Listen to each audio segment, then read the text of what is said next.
Mais tout d'abord, l'actualité internationale avec ce nouveau discours prononcé par Vladimir Poutine. Et cette fois, il évoque bien le début de la mutinerie de samedi.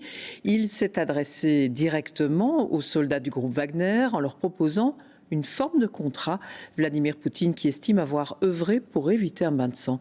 Bruno Duvillier et Pascal Bustamante pour les commentaires. La vie a repris à Moscou.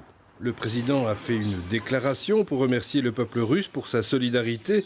Il s'est aussi adressé directement aux membres du groupe Wagner, ceux qui se sont interrompus dans leur marche vers la capitale.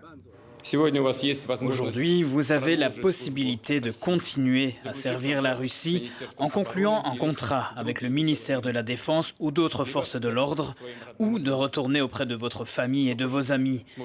Quiconque le souhaite peut aller en Biélorussie. La promesse que j'ai faite sera tenue. La promesse en fait de ne pas poursuivre ceux qui s'en tiendront au choix formulé par le président. Vladimir Poutine voit aussi la main de ses ennemis dans la tentative de déstabilisation. C'était précisément ce résultat fratricide que les ennemis de la Russie voulaient. À la fois les néo-nazis de Kiev, leurs maîtres occidentaux et toutes sortes de traîtres nationaux. Ils voulaient que les soldats russes s'entretuent. À Washington, on ne tarde pas à démentir. We had to make sure we gave Putin no excuse.